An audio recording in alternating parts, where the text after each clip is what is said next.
बीच Ukraine ने Putin के एक जासूस को गिरफ्तार करने का दावा किया जो उसकी ही सेना का एक सैनिक है। इस बात की जानकारी यूक्रेन के राष्ट्रपति जेलेंस्की के सलाहकार ने दी, जिनके मुताबिक पुतिन का ये जासूस कहने के लिए तो यूक्रेन का एक सैनिक है, लेकिन उसने अब तक कई अहम जानकारियां रूस को दी। यही नहीं, जेलेंस्की के सलाहकार ओलेक्सी अरेस्टोविच ने इस बात की भी जानकारी दी कि उसके साथ कुछ और लोग भी इस काम में जुटे थे जिनका यूक्रेन की सेना से कोई संबंध नहीं था। इसके साथ ही यूक्रेन ने दावा किया कि पकड़े गए जासूस से हुई पूछताछ में एक बड़ी साजिश का पता चला। खबर है कि उस जासूस का साथ दे रहे लोगों के जरिए रूस या बेलारूस में किसी यात्री विमान पर हमले का प्लान था, जिसके लिए उन्हें यूक्रेन की सेना के हथियारों को इकट्ठा करने की जिम्मेदारी दी गई थी, ताकि पूरी दुनिया को यह दिखाया जा सके कि यूक्रेन के हथियारों से रूसी विमान को निशाना बनाया गया।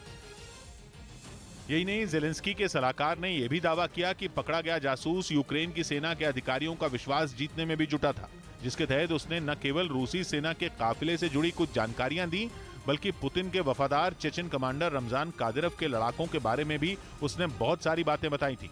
यानी उसने अपने देश से डबल गेम खेला, मतलब भरोसे की आड़ में अपने ही मुल्क को धोखा देने की तैयारी में थे। हालांकि ये यूक्रेन की ओर से दावा किया गया कि वो ऐसा काफी कुछ करने में सफल भी रहा, जिसके बाद उस पर नजर रखी गई तो उसकी सच्चाई का पता यूक्रेन को चल गया। वहीं लड़ाई रूस और यूक्रेन के बीच चल रही है, उधर इजराइल रूस पर बुरी तरह भड़क गया।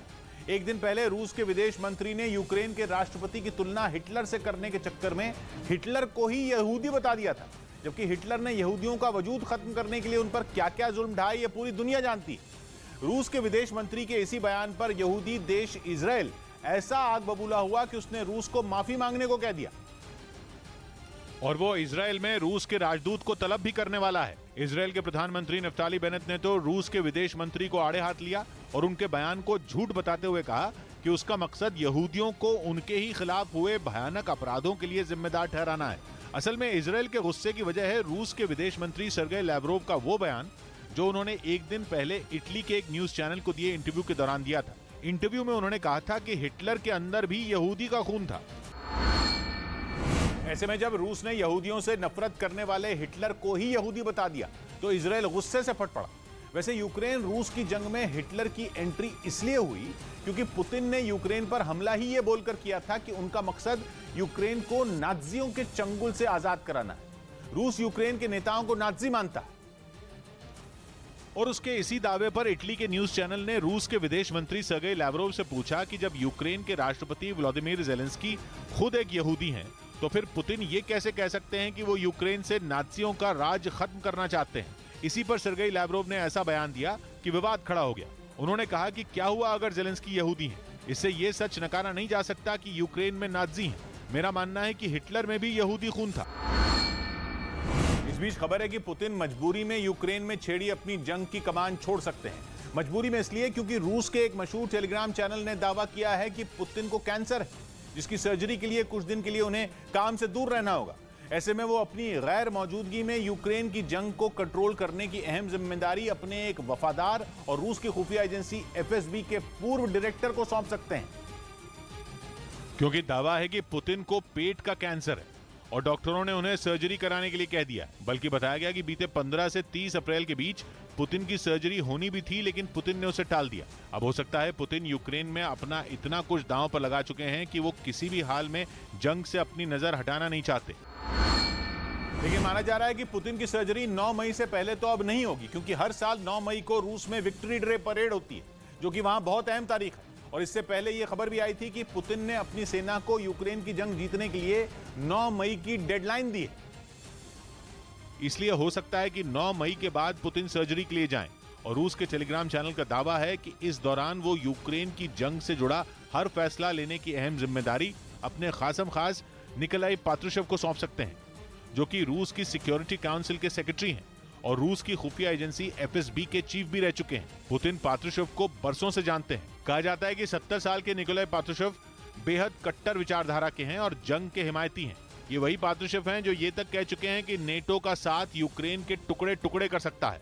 माना जाता है कि निकोलाई पात्रुशेव ही वो चीफ आर्किटेक्ट हैं जिन्होंने यूक्रेन की जंग में रूस की रणनीति तैयार की, और तो और पुतिन को ये मानने पर भी मजबूर कर दिया कि यूक्रेन की सरकार में नाज़ी भरे पड़े हैं। हालांकि अगर पुतिन के पात्रुशेव को चुनने की खबर सही है तो ये काफी हैरानी में डालने वाला फैसला होगा, क्योंकि रूस का संविधान कहता है कि ऐसे वक्त में देश को चलाने की ताकत प्रधानमंत्री को ही मिलनी चाहिए। उधर फिनलैंड अब रूस से लगने वाली अपनी सीमा पर फेंसिंग करने की तैयारी में है। फिनलैंड रूस का पड़ोसी देश है जो नेटो का सदस्य बनने का फैसला ले चुका है, जबकि रूस लगातार फिनलैंड को गंभीर अंजाम भुगतने की धमकी भी दे चुका है। और माना जा रहा है कि रूस की उसी धमकी के कारण फिनलैंड को अपनी सुरक्षा की चिंता सता रही है। नेटो की सदस्यता लेने की प्रक्रिया लंबी है। कहीं अगर प्रक्रिया पूरी होने से पहले ही अगर रूस ने हमला कर दिया तो नेटो शायद फिनलैंड को बचाने भी ना आ पाए। ये बहुत कुछ वैसा ही होगा जैसा यूक्रेन के साथ हुआ। यही वजह है कि फिनलैंड अपनी सुरक्षा के लिए पहले से तैयार रहना चाहता है। खबर है कि फिनलैंड ने औपचारिक तौर पर रूस से लगने वाली सीमाओं को सुरक्षित बनाने का फैसला लिया है, जो कि आसान काम नहीं है, क्योंकि माना जा रहा है कि 1 महीने में नेटो की सदस्यता हासिल करने की प्रक्रिया पूरी हो सकती है। पहले यह माना जा रहा था कि मई से यह प्रक्रिया शुरू हो जाएगी, जिसका मतलब यह है कि जून से पहले यह प्रक्रिया पूरी होने का अनुमान है। लेकिन इस 1 महीने में फिनलैंड अपनी रूस से लगने वाली सीमा को सुरक्षित करने का काम पूरा नहीं कर सकता, क्योंकि फिनलैंड और रूस के बीच 1300 किलोमीटर से भी लंबा बॉर्डर है। इतने लंबे बॉर्डर पर फेंसिंग करना एक लंबा प्रोजेक्ट है। दूसरी तरफ इस बात को फिनलैंड भी समझता है कि अगर रूस ने फिनलैंड पर हमले का फैसला कर लिया तो मजबूत से मजबूत फेंसिंग भी रूस की फौज को रोक नहीं पाएगी। लेकिन इतना तो तय है कि दोनों देशों के रिश्तों में कड़वाहट लगातार बढ़ती जा रही है, जो पूरे यूरोप को डराने लगी है।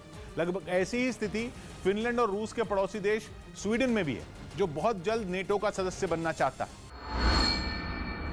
यूक्रेन की फौज ने स्नेक आइलैंड के पास काला सागर में गश्त लगा रही रूसी नावों पर जोरदार हमला बोल दिया। इसका वीडियो भी यूक्रेन की ओर से जारी किया गया, जिसमें रूसी सेना की एक नाव समंदर में गश्त लगाती दिखाई दी, जिसकी जानकारी मिलते ही यूक्रेन ने उसे निशाना बनाने के लिए अपना ड्रोन वहां भेज दिया। ड्रोन के वहां उड़ान भरने की भनक लगते ही गश्त कर रही रूसी नावों ने काफी देर तक अपनी तेज रफ्तार से उसे चकमा देने की कोशिश की, लेकिन यूक्रेन के सैनिकों ने बगैर देरी किए टारगेट को लॉक कर गोला दाग दिया। उस गोले के नाव पर गिरते ही जोरदार धमाका हुआ। धमाके के साथ धुएं का बड़ा गुबार भी आसमान की ओर उठता दिखाई दिया। यूक्रेन ने इस हमले में रूस की 2 रैप्टर जंगी नावों को तबाह कर समंदर में डुबाने का दावा किया। खबर है कि इनका इस्तेमाल रूसी सेना स्नेक आइलैंड में तैनात अपने सैनिकों को निकालने के लिए कर रही थी,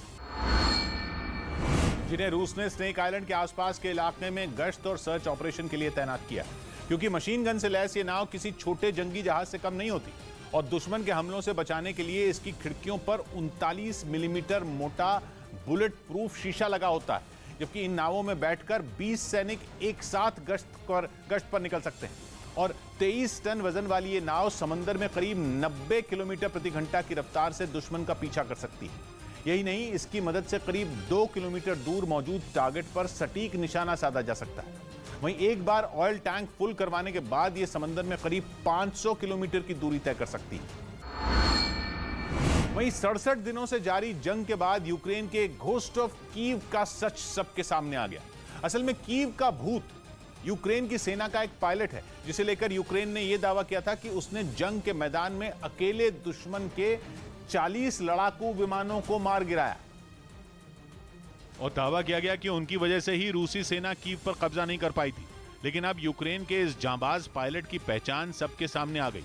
घोस्ट ऑफ कीव के नाम से मशहूर 29 साल के इस पायलट का नाम मेजर स्टेपन ताराबल्का है, जिसने जंग के मैदान में रूसी सेना के छक्के छुड़ा दिए थे। लेकिन 13 मार्च को पुतिन की सेना से लोहा लेने के दौरान उनकी मौत हो गई, जिसके बाद यूक्रेन की सेना ने उन्हें हीरो ऑफ यूक्रेन की उपाधि से सम्मानित किया। दूसरी तरफ सख्त पाबंदियों के बावजूद यूरोप में रूस का कच्चा तेल पहुंचना बंद नहीं हो रहा। खबर है कि जल्द ही रूस पर कुछ नए प्रतिबंधों से जुड़े प्रस्ताव पर यूरोपियन यूनियन की मोहर लग सकती है।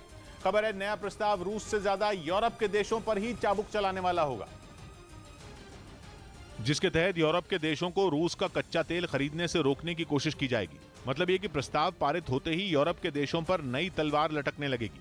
रूस से तेल खरीदना ही यूरोप के देशों के लिए कानून का उल्लंघन माना जाएगा। यानी यूरोप के देशों में एकजुटता की कमी साफ दिख रही है। यूरोपियन यूनियन को चिंता सताने लगी है कि यूरोप के देश ही उनकी बात नहीं सुन रहे। अगर सुन रहे हैं तो गंभीरता से नहीं ले रहे। खबर है कि हंगरी की तरफ से यूरोप के 10 देशों पर बड़ा बयान दिया गया। हंगरी ने कहा था कि यूरोप के 10 देश रूस की शर्तों के आगे झुक चुके हैं। कच्चा